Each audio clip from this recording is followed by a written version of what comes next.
Y hablando de asuntos de Estado, el próximo tema está relacionado con una parte importante también de la sociedad civil, como es la familia. El Gobierno está tramitando un nuevo proyecto en el que se incorporan otros modelos como las familias homomarentales, interculturales, reconstituidas. Para muchos todo esto supone un ataque a la familia como modelo de estabilidad, de generación, de valores y de bien común. Y para otros es una forma de integrar y de igualar derechos en otros contextos familiares. Hoy trataremos de todo ello en unas semanas en las que además el caso de Ana García Obregón ha abierto otro debate, el de una maternidad o paternidad que antepone las satisfacciones personales a los derechos de un niño.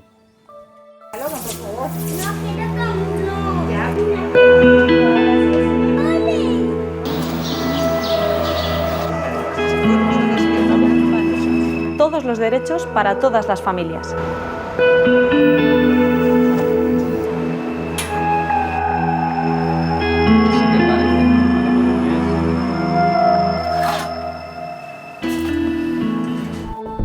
Pues hablamos de todos estos temas con María Solano, directora de la revista Hacer Familia y decana de la Facultad de Humanidades de la Universidad San Pablo CEU. María, buenas noches. Buenas noches, muchas gracias. Y con Tasio Pérez, psicólogo e investigador del Centro de Estudios de la Familia de la Universidad Francisco de Vitoria. Tasio, buenas noches. Buenas noches.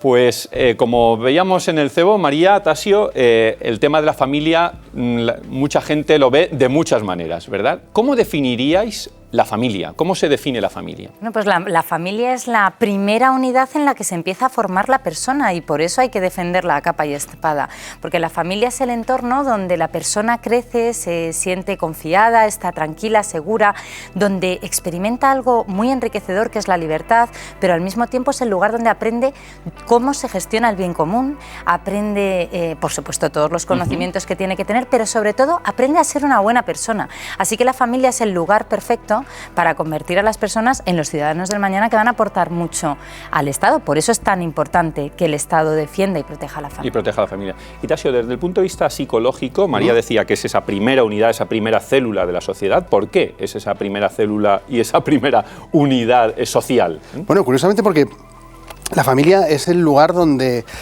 se genera la vida, es algo que no tenemos en cuenta, pero un ser humano solo puede venir al mundo a través de un gesto de amor de sus padres, ¿no? Históricamente, en el proceso evolutivo del ser humano, esto es una novedad, ¿no? El amor se convierte en el centro de la vida, ¿no?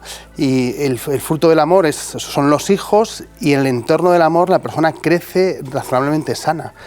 Sin el entorno familiar es muy difícil psicológicamente desarrollarse en plenitud y no tener problemas. ¿Y creéis que estamos cambiando el paradigma de familia o simplemente lo que estamos es adecuando la familia a los nuevos tiempos y a las nuevas realidades? Yo creo que hay un problema en España grave y es que se legisla muy rápido para intentar transformar la sociedad a través del BOE, y a golpe de BOE no se transforma la sociedad. De hecho, nos encontramos con que hay en muchas de las leyes que se están poniendo en marcha ahora mismo rechazo social posterior, porque realmente no se están ajustando a la necesidad que tiene la sociedad. Entonces, es una forma de ingeniería social en la que lo que vamos haciendo es construir cómo queremos que sea, cómo quiere el gobierno que sea ese modelo de familia. Por ejemplo, un caso muy claro es el de la nueva ley de familias, de la que seguro que hablamos, pues cómo está utilizando precisamente unos términos específicos para denigrar cuál es el verdadero papel de la familia, ¿no? El cambio terminológico hace que, bueno, que la familia, en el sentido en el que la entendemos de manera tradicional a lo largo de toda la historia de la humanidad, se vea perjudicada. Pues como decías, María, la nueva ley de familias impulsada por la ministra Ione Belarra tiene una premisa muy clara: ya no existe la familia, sino las familias en plural, dice literalmente. Nazaret nos ofrece más datos. Vamos a ver algunos ejemplos. Está la familia intercultural, que es entre personas de diferentes culturas o etnias. También está la transnacional, que se da cuando algún integrante está fuera del país. La inmigrante, la que todos provienen de otro país. La reconstruida, formada por miembros que tenían hijos de relaciones anteriores. La múltiple, con descendientes o adopciones. Las familias LGTBI, en la que al menos una persona pertenece a este colectivo.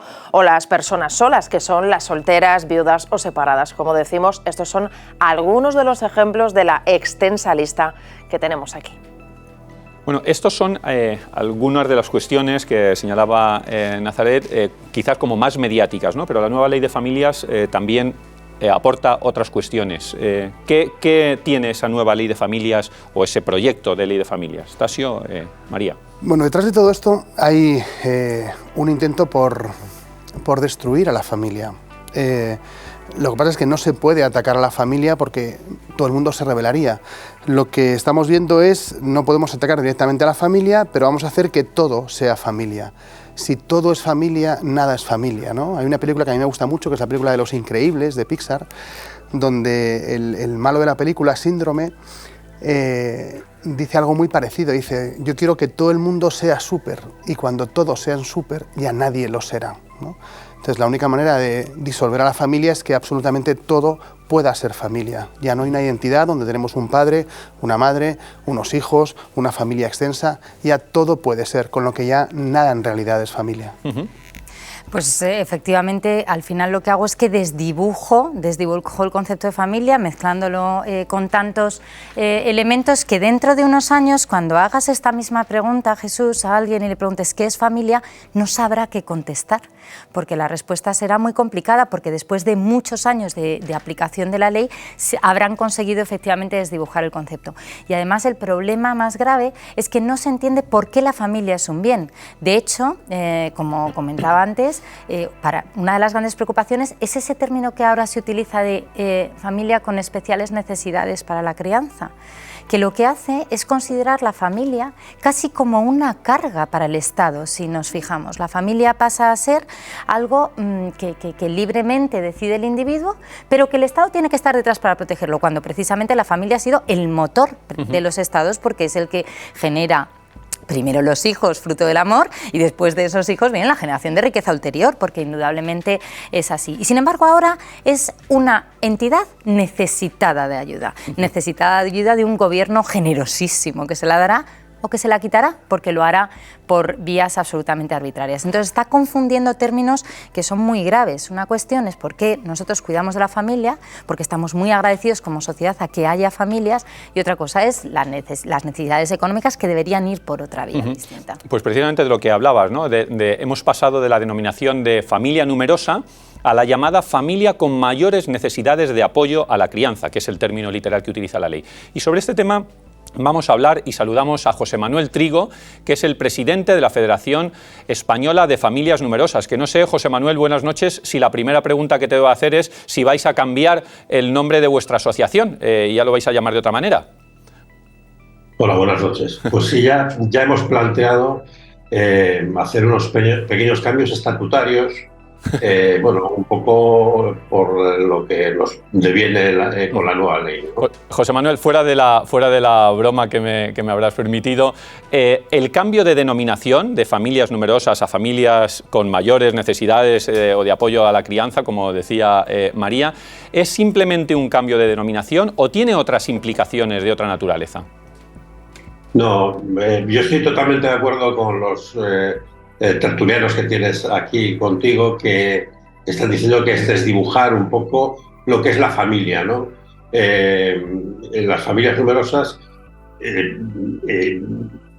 hacemos una labor hacia la sociedad muy importante, es decir, bueno, somos la que aportamos valor humano a la sociedad, tenemos más hijos, 3,2 hijos de media, ¿no? por familia, mientras que los otros tipos de familia no llegan a 1,2, ¿no? el nivel de nacimientos en España. Entonces, este valor que aportamos, pues no se nos tiene en cuenta, desaparece totalmente. Y luego también el tema de meternos en un saco muy grande con otras tipologías de familias, pues esto acaba, el interés es que desaparezca la familia numerosa y la familia en sí. José Manuel, la nueva ley de familias, o la que se está tramitando, porque todavía no es ley, ahora mismo está todavía en fase legislativa, en fase parlamentaria, a priori tiene una serie de ayudas a todas las familias y también o especialmente a las familias numerosas, aunque con un cambio de denominación. Parece, insisto, a priori que es una loable modificación, pero ¿qué impactos realmente económicos y administrativos esto tiene para las familias y en particular para las familias numerosas? Claro, inicialmente cuando se empezó a hablar de la ley, nosotros hemos tenido varias reuniones con el Ministerio. Nunca con la ministra, es decir, la ministra no hemos podido nunca reunirnos con ella, pero sí con el secretario de Estado y con la directora general de Familia. Esta ley, en principio, pues estaba, pues tenía, por ejemplo, temas de conciliación muy importantes para las familias, tenía prestaciones universales por hijo, tenía una serie de cosas que pintaba bastante bien la ley, ¿no?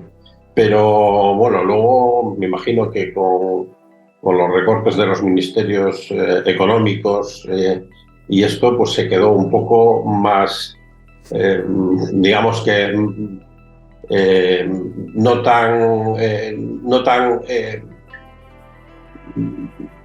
o sea, las prestaciones no son tan buenas como las que inicialmente se pretendían. Ahora queda pues una prestación por un hijo hasta 3 años.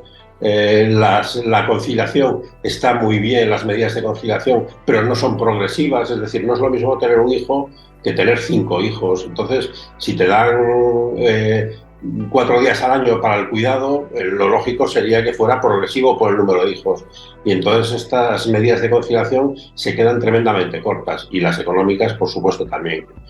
Tenemos que en toda Europa se invierten en políticas familiares aproximadamente un 2,4 del Producto Interior Bruto de los países, y en España no llegamos al 1,3, es decir, que se invierte muy poco en políticas familiares.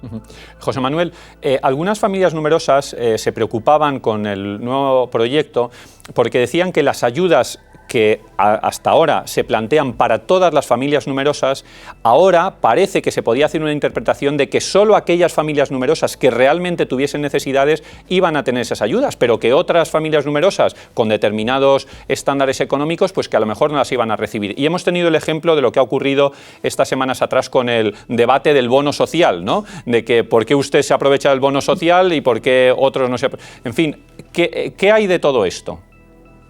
Claro, es una manipulación bastante interesada, ¿no? Llevamos toda la legislatura con varios ministros diciendo que las familias numerosas somos una clase privilegiada. Y bueno, pues han ido preparando un poco el tema y bueno, nos están poniendo de cara a la sociedad como que, pues efectivamente, que cobramos una serie de ayudas que no tenemos por qué cobrarlas porque nos sobra el dinero. Yo tengo que decir en principio que por encuestas que hacemos, que el 70% de las familias numerosas tienen dificultades para llegar a final de mes, sobre todo en esta época de crisis donde los precios están subiendo de una forma tremenda. Entonces nos encontramos con que las familias tienen dificultades, están utilizando tarjetas de crédito o créditos o gastando ahorros que tenían previos, ¿no? Esto afecta tremendamente la ley porque efectivamente al meternos en un saco con otro tipo de familias que tienen necesidades sociales graves, pues efectivamente llegará un momento que digan, oiga, ustedes ya tienen para dar de comer a sus hijos, no necesitan ninguna ayuda más.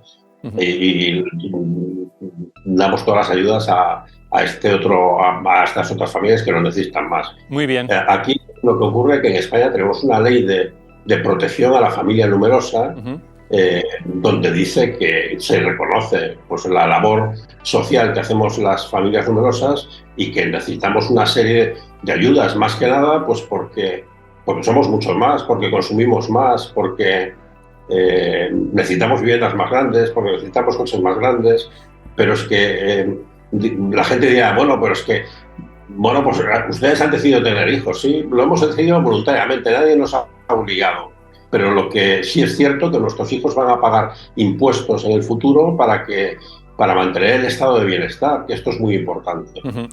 Pues José Manuel, muchísimas gracias por tus consideraciones y gracias también por ese esfuerzo que hacéis en defensa de las familias numerosas o con la denominación que ahora le quieran poner. Buenas noches, José Manuel. A vosotros, buenas noches, gracias.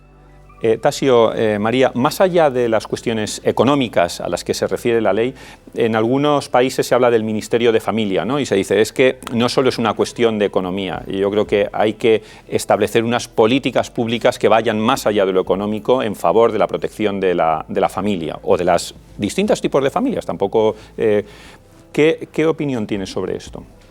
Desde la práctica clínica, ¿no? La familia es sinónimo de salud mental. Ahora que también estamos muy concienciados con respecto a la importancia de cuidar la salud mental, ¿no?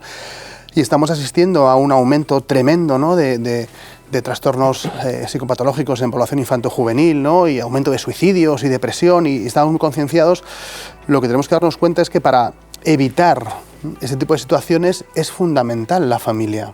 Es fundamental cuidar a la familia, ¿no? En la práctica clínica, los pacientes que vienen a consulta con todos estos problemas, en un porcentaje altísimo, han tenido graves problemas familiares. Separaciones, divorcios, padres que no han sabido ejercer como tales, muchísimas dificultades en el entorno familiar que han ido haciendo que en su desarrollo psicoevolutivo esa persona no pueda crecer sana. Entonces, cuidar a la familia es cuidar la salud de un pueblo entero. Es decir, que al final, ¿por qué tenemos este aumento tremendo de todo este tipo de psicopatologías? ¿Por qué el aumento de suicidios en población adolescente se ha convertido en la segunda causa de muerte entre adolescentes y jóvenes, ¿no? Pues cuando rascamos un poquito por detrás vemos que en la mayor parte de los casos tenemos situaciones de desestructuración familiar o de familias disfuncionales. Hay una relación casi directa entre el número de separaciones, divorcios o familias que no funcionan bien y la psicopatología y los trastornos de salud mental. Y desde este punto de vista, Tasio, ¿cómo podemos ayudar más esa institución? Bueno, clarísimamente dando modelos sanos de lo que es una familia, donde un individuo puede crecer sanamente. Una persona, para crecer en salud, necesita estabilidad afectiva, o sea, que tenga un hogar donde hay una cierta estabilidad, ¿no? Es decir, que durante los años de mi desarrollo no tenga que asistir al deterioro de la relación de mis padres, a una separación, a un divorcio, a irme un fin de semana con uno, otros fin de semana con otro, a situaciones donde de repente tengo que incorporar nuevos miembros de la familia. Todo eso hace muy difícil, ¿no?, crecer en salud. Entonces, proponer modelos de familias sanos, donde haya estabilidad, ¿no?, donde haya modelos de padre y de madre. También esto es muy importante, ¿no? Un niño necesita una figura paterna y una figura materna para su desarrollo, ¿no? Tanto niños como niñas van a necesitar esas dos figuras para poder configurar su propia identidad, para tener modelos sanos, ¿no? Y las familias también son una fuente, como comentábamos antes, ¿no?, los niños se educan en funciones sociales, ¿no? O sea, qué hay que hacer para ser un buen ciudadano es una cosa que se aprende fundamentalmente en la familia, a través de pautas repetidas que los padres tenemos con nuestros hijos, ¿no? De educación, de cómo se come, de cómo se abre la puerta al resto de personas, de que tienes que estudiar. Todas esas funciones, ¿no?, que ejerce la familia no se pueden eliminar, ¿no? Y no todos los modelos familiares sirven igual a estas funciones. Lo que pasa es que, haciendo de abogado del diablo, si me permitís, regular todo esto es difícil, porque las situaciones al final son las que son, la vida es la que es, y regular todo esto es complicado. Pongo el ejemplo de la conciliación, ¿no? Decíamos, bueno, las dificultades de conciliación. Hemos aumentado el permiso de paternidad, igualándolo al permiso de maternidad. Por un lado, decimos, fenomenal para la conciliación. Sin embargo, ahora, desde el punto de vista del trabajo, se dice, jolín, es que tanto tiempo el padre en la misma situación de permiso que la madre, pues esto nos hace un roto en la economía, en las empresas. Es difícil esto, ¿eh? A ver, es que yo creo que el fondo del problema parte de una confusión entre dos términos. Es la diferencia, o sea, a las familias no hay que ayudarlas porque lo necesitan. A las familias hay que ayudarlas porque el Estado agradece el apoyo que recibe de las familias. O sea, nos tenemos que dar cuenta de que si pensamos en el Estado no tiene alma, ¿no? El Estado no va a actuar bien o mal porque tenga alma, claro, porque claro, efectivamente no es una persona. El Estado se va a mover por unos intereses, por aquello que le beneficia al conjunto del Estado, ¿se entiende?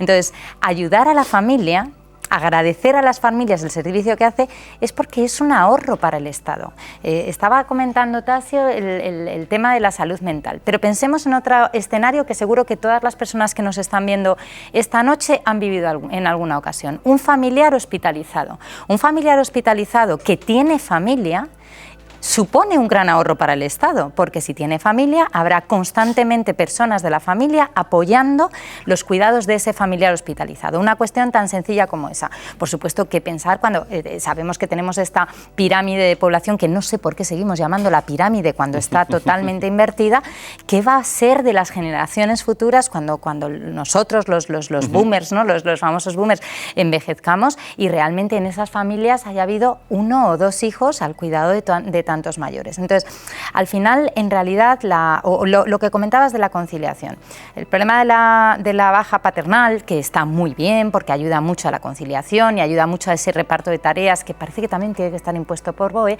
el problema es que en realidad lo que ha hecho un flaco favor es a las familias en su conjunto, porque ahora hará menos deseable contratar a un varón o a una mujer que vayan a ser padres. Es terrorífico en realidad. Lo que ha hecho ha sido exportar una desigualdad que ya existía previamente, que era el que las mujeres que van a ser madre parece que tenían una mayor dificultad. De hecho, ya con esto termino, creo que uno de los problemas es que confundimos el término, porque siempre hablamos de conciliación familiar y a mí me gusta mucho más hablar de conciliación personal. A mí me encantaría que un compañero mío que no tiene 4 hijos como tengo yo, también tenga derecho a tener otra vida y hacer lo que crea con ella. Entonces, quizá si lo que hacemos es enfocar que la conciliación tiene que ser un nivel de trabajo razonable para poder compatibilizar tu vida laboral con cualquier otra vida que quieras tener, dejaríamos de señalar a las familias como las culpables, ¿no?, de este problema. María, hablando de hijos, me gustaría introducir un elemento nuevo en el ámbito del debate, que es todo lo que ha ocurrido con el asunto de Ana García Obregón, de la maternidad subrogada. Casi el 10% de los nacimientos que se produjeron en España el año pasado, en 2022, fueron por reproducción asistida. Aunque los motivos para recurrir a este tipo de métodos son diversos, muchos de ellos por problemas de fertilidad, hay quien habla ya de un negocio que promueve la mercantilización de la vida. En España ya hay colectivos de personas nacidas por este método que se están uniendo para reclamar no solo su derecho a conocer a sus progenitores donantes, sino también dejar de ser considerados como un deseo de alguien. Nazaret nos lo cuenta. La asociación AFID, por ejemplo, pide que se levante el anonimato para poder acceder a la información de sus progenitores biológicos, como ya ocurre en países como Francia y Portugal, no solo por motivos prácticos, tener acceso al historial clínico que podría afectarles, sino también por motivos emocionales. Quieren conseguir la pieza que les falta para acabar de entenderse a sí mismos y saber de dónde vienen ante la falta de arraigo que dicen sufrir. María Sellés, fundadora de esta asociación e hija de un donante anónimo, denuncia la deshumanización que conlleva esta práctica. Está hecho muy adrede el deshumanizar y quitarle esta humanidad, ¿no? Esta persona, el ser persona al donante, está hecho mucho para la comodidad de las personas receptoras, ¿no? Porque hay esta idea de que en realidad, en el fondo, no sé hasta qué punto la gente está cómoda con usar la genética de una tercera persona o incluso de una cuarta para generar su familia. Ahí también hay una parte de autoestima, ¿no? También apuntan que estas clínicas como un negocio millonario. Se espera que en 2026 alcance una facturación de 25.000 millones de euros. Quienes recurren a la reproducción asistida suelen pagar entre 600 y 5.000 euros por cada intento de embarazo. Por cierto, que España concentra el 40% de los tratamientos que se realizan en Europa, según la Sociedad Europea de Embriología y Reproducción Humana. Pues en el ámbito del Comité de Bioética de España, ya en el año 2020 reclamó que se garantizara el derecho a conocer el origen biológico del hijo nacido a través de las técnicas de reproducción humana asistida por encima del anonimato. Saludamos a José Ramón Amor, coordinador del Observatorio de Bioética y Ciencia de la Fundación Pablo VI. José Ramón, buenas noches. Hola, buenas noches, Jesús. Allí desde La Coruña, espero que estés bien. José Ramón, sí. Desde un punto de vista de bioética, ¿qué valoración se hace, o desde un punto de vista ético general, qué valoración se hace de todos estos temas? Vamos a ver, el consenso básico desde que las técnicas de reproducción asistida comenzaron a finales de los 70 era precisamente el anonimato, ¿no? Y solamente había la excepción de un peligro grave y cierto para la salud del hijo producido por estas técnicas. En los últimos años este consenso se ha roto, ¿no? y va en la línea de el reconocimiento de un derecho de los hijos a conocer su origen biológico. Este movimiento viene sobre todo desde ciertas organizaciones de derechos civiles y también desde el ámbito de la maternidad subrogada. Es cierto, como tú dices, el Comité de Bioética de España en el 2020 se manifestó a favor de romper ese consenso básico, recogía el guante lanzado por el Consejo de Europa un año antes, pero las cosas no están ni mucho menos pacíficas y claras, porque este cambio alteraría toda la cultura en el ámbito de la reproducción humana asistida, suscita muchos problemas de orden práctico, entre otras cosas, allí donde ya se ha roto el anonimato, han caído drásticamente las donaciones tanto de esperma como de óvulos, y en nuestro país hay que decir que la práctica totalidad de los profesionales que trabajan en este ámbito son contrarios a la ruptura de este consenso básico. José Ramón, nos estamos preguntando si esta cuestión se está convirtiendo en un negocio, si la vida, en definitiva, se está convirtiendo en un negocio. Pero también muchas personas que están acudiendo a estas técnicas dirán que tienen derecho a ese proyecto vital, y en cierto modo así es. ¿Cómo conciliar ambos pensamientos? Pues no es fácil, y precisamente por eso el tema sigue abierto a la discusión y a la reflexión. No son muchos los estados que han modificado las leyes, porque el que dona sus gametos, bueno, lo dona en la base de ese anonimato, no quiere que el día de mañana se le presente en la puerta de casa pues alguien diciendo soy tu hijo biológico, ¿no? Uh-huh. Es un tema altamente complejo, y ya la Iglesia, cuando todo esto comenzó, afirmó que estábamos abriendo una caja de Pandora que iba a ser de difícil gobernanza. Uh-huh. Pues José Ramón, muchísimas gracias y nos vemos la semana que viene. Un abrazo. De acuerdo, hasta luego, buenas noches. Adiós. Toda esta cuestión es, como decía José Ramón, especialmente complicada. La verdad que es difícil y tampoco podemos hablar de una mercantilización frívolamente, porque hay también situaciones familiares muy complicadas. Cuando hablamos en concreto de lo que ha ocurrido con Ana García Obregón, de la maternidad subrogada, ¿es un derecho ser madre, ser padre, o es un deseo? Tasio, psicológicamente hablando. Bueno, ni es un derecho ni es un deseo. Uh-huh. O sea, lógicamente uno tiene que desear ser padre, ¿no? Pero la paternidad es un ejercicio, como decía al principio, de amor. Es decir, al final en el amor hacia otra persona, ¿no?, es donde se genera el origen de la vida, ¿no? Cuando eliminamos este aspecto, ¿no?, cuando eliminamos el elemento básico de que es el amor entre un hombre y una mujer el que es capaz de generar vida, empieza a haber dificultades, empieza a haber problemas. Empezamos a tener como muchas historias donde siempre hay matices complicados, ¿no? O sea, de repente hay situaciones donde por mi deseo de ser madre decido tener un hijo al que he privado de un padre.